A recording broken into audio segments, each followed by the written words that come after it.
Welcome to Everything Casual, bringing you original football casual videos from the golden era of the 80s and 90s, right up to current day.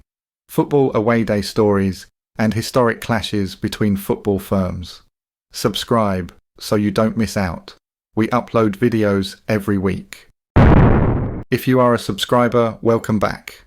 And if you are new, then welcome to the channel Everything Casual.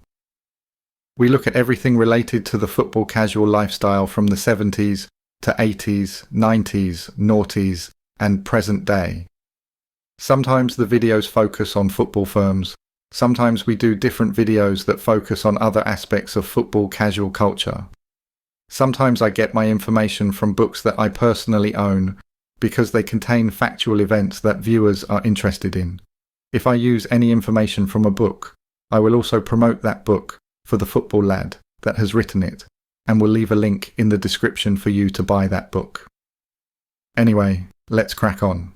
Today we are looking at Arsenal and their firms, mainly the Gooners and the Herd, who I feel are slightly underrated by some. But let's dive straight in, and you lads can make your own mind up after listening to factual events. Let's start with the Herd.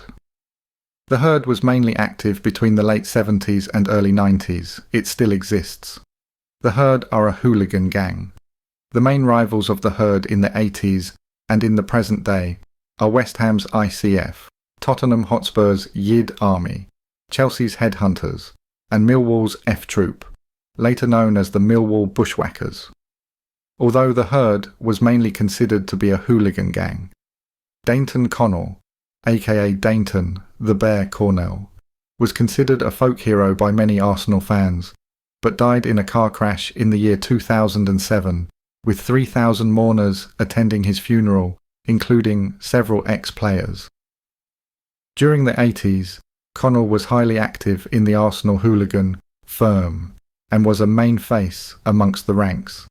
At the same time, he was influential in ensuring that the BNP and other far-right white supremacists then trying to infiltrate football firms failed to gain any foothold at Arsenal. Originating in Holloway, London, their activities were based in the Islington area. The group was diverse, comprising of individuals of white Irish, Greek Cypriot, Asian, and Black British backgrounds. And the Gooners were known as a violent football hooligan firm, who were mainly active within the 80s. However, nowadays the name is mainly used by the majority of Arsenal supporters, the non-hooligan sector, who consider themselves to be die-hard Arsenal supporters. When talking about Arsenal and their hooligans and characters, we have to give a legend called Johnny Hoy a shout-out. So, let me tell you all about this terrace legend. The most infamous North Bank leader was Johnny Hoy. Whilst each mob had their own faces, Hoy ruled the end, and under his leadership, the North Bank proved impregnable until 1972, when Manchester United finally took it. Hoy was said to be 6'2" and 14 stone. He was born in close proximity to Highbury Stadium, and was believed to have links to the Big Highbury, a notorious local gang. So concerned was the football club and his ability to organise trouble, the staff at the turnstiles were issued his description in the hopes of keeping him out. But they failed. There were perhaps some more sympathetic stewards on the gates, because the North Bank leader was clearly noticeable in his long white butcher's coat with the words Arsenal written all over it. Before home matches, Hoy would gather together his core followers in the long bar of the Gunners pub. Plans would be hatched, and weapons would be compared and passed around. Sometimes these included meat cleavers, sharpened combs, and knuckle dusters studded with broken razor blades. Waiting on the fringes of the bar and in the street outside were the youths who were eager to share in the plans. Alongside Hoy, there were a number of other prominent faces on the North Bank, each running their own small mob. Lego led the Packington Skins, while Nick the Hammer Russell boasted of leading 400 top lads. His sidekick, Pat Stone, added, "Russell never runs, he slugs it out with anyone. He's our leader."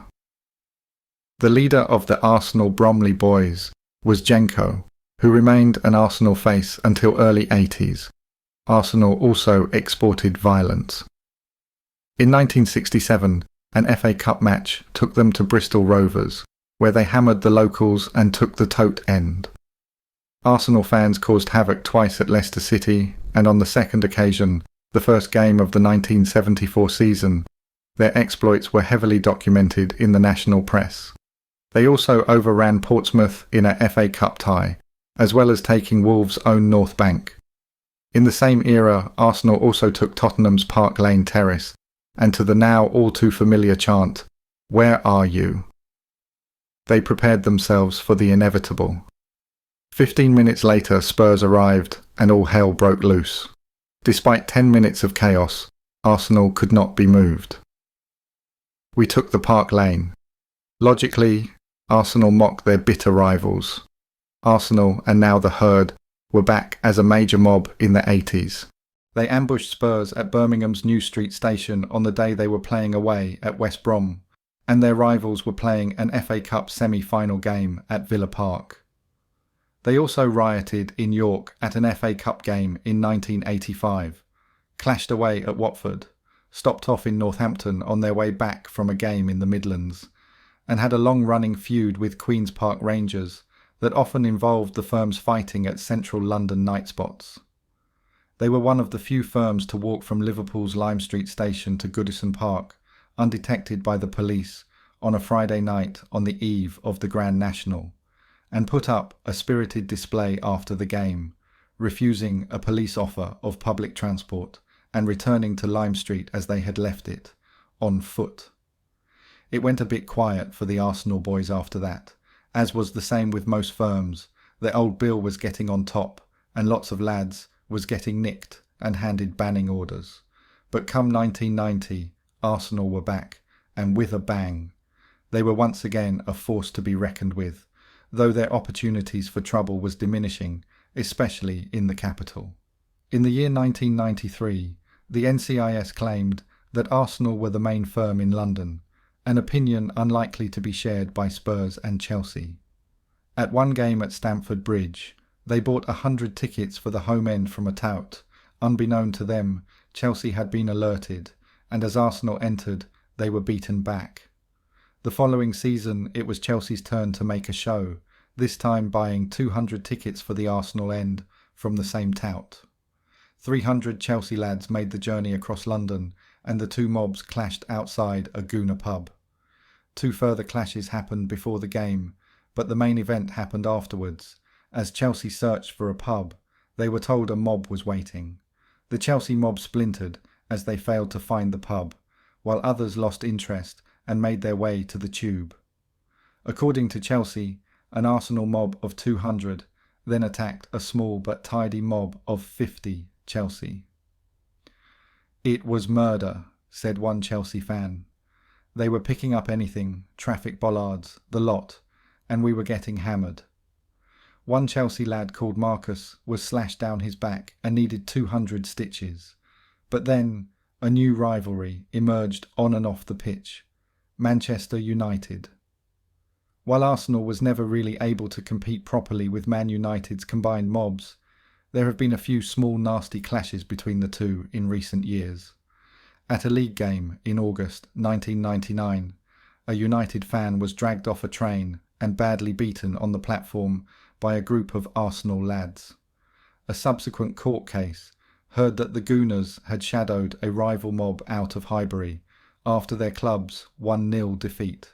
Then we had the UEFA Cup final against Galatasaray. This is what happened. The 2000 UEFA Cup final riots, also known as the Battle of Copenhagen, were a series of riots in City Hall Square, Copenhagen, Denmark, between fans of English football team Arsenal and Turkish team Galatasaray around the 2000 UEFA Cup final on 17 May 2000. 4 people were stabbed in the scuffles, which also involved fans from other clubs, and were viewed by the media as part of a retaliation for the killing of 2 Leeds United fans by Galatasaray supporters the month before.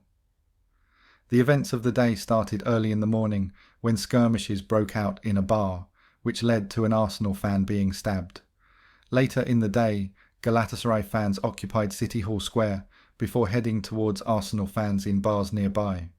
The Galatasaray fans were later attacked from behind by members of British hooligan firms seeking revenge for the Istanbul stabbings.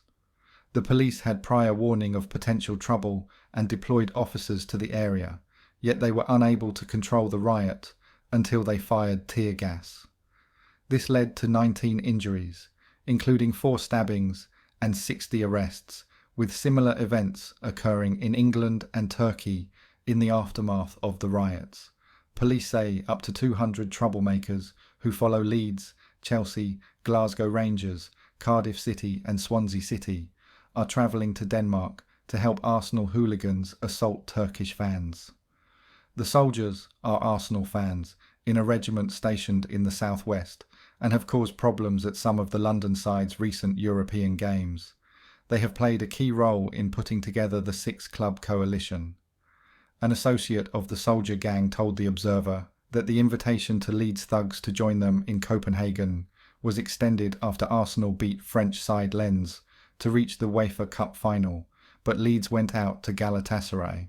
The soldiers, who call themselves Gooners, the nickname for Arsenal fans, rang the Leeds thugs from a bar in Lens to suggest they help them target Turks in a pan-British revenge mission in Copenhagen. Since then, troublemakers from the other 4 British clubs, including members of the infamous Chelsea Headhunters gang, have agreed to join forces. This wasn't the Gooners' only clash with European ultras. This was the headline from a local newspaper. Arsenal fans use street signs and bins as weapons during street brawl with rival supporters. And this is the actual article. Arsenal fans use street signs, rubbish bins and chairs as weapons in a street fight with rival supporters after a Champions League match, a court heard. They were caught on camera clashing with Anderlecht fans in running battles on the streets around King's Cross Station.